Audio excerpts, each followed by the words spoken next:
স্বাভাবিক হতে চলেছে সাভার, আশুলিয়া ও গাজীপুরের শিল্প কারখানা। আজ সকাল থেকে আশুলিয়ার অধিকাংশ পোশাক কারখানায় উৎপাদন শুরু হয়েছে, তবে বন্ধ রয়েছে 49টি কারখানা।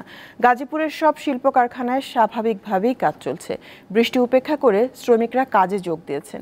শিল্পাঞ্চলে যে কোনো ধরনের অপ্রীতিকর ঘটনা এড়াতে কারখানাগুলোর সামনে আইন শৃঙ্খলা রক্ষাকারী বাহিনীর অতিরিক্ত সদস্য মোতায়েন করা হয়েছে, পাশাপাশি টহল দিচ্ছে সেনাবাহিনী।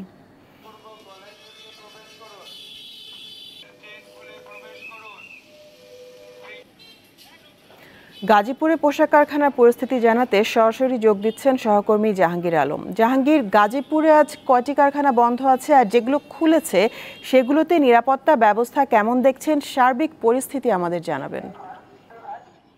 জি জ্যোতি, আজ কিন্তু সকাল থেকে আমরা দেখেছি বিভিন্ন শিল্প কারখানায় কিন্তু বৃষ্টি উপেক্ষা করে শান্তিপূর্ণভাবে পোশাক কারখানার শ্রমিকরা কারখানায় প্রবেশ করেছে। এবং সকাল থেকে আমরা বিভিন্ন কারখানায় সামনে দেখেছি আইন শৃঙ্খলা বাহিনীর সদস্যরা রয়েছে, পাশাপাশি সেনাবাহিনী, বিজিপি টহল দিচ্ছে। আমরা মৌচাকে একটি কারখানার ভিতরে আসলে কম্প্যাক্ট লিমিটেড একটি কারখানার ভিতরে শ্রমিকরা কর্মবিরতি পালন করছে, তবে সেখানে কিন্তু বাহিরে কোনো বিশৃঙ্খলা সৃষ্টি হয় না এবং ভিতরে তারা শান্তিপূর্ণভাবে অবস্থান করছে বলে আমরা জানতে পেরেছি।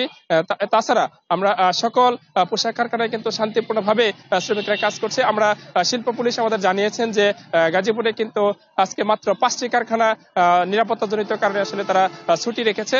এর বাইরে আমরা আর কোনো কারখানার কোনো ধরনের বিশৃঙ্খলা বা অরাজকতার খবর পাই নাই এবং শান্তিপূর্ণভাবে সকলেই কারখানায় প্রবেশ করেছে। এবং আমরা মৌচাক, শফিপুর এবং বিভিন্ন অঞ্চলে দেখেছি যে সেনাবাহিনী কিন্তু কারখানার গেটে গেটে গিয়ে একটি করে টিম কিছুক্ষণ অপেক্ষা করছে এবং পাশাপাশি বিজিবির সদস্যরাও আসলে বিভিন্ন কারখানার গেটে গিয়ে অবস্থান করছে।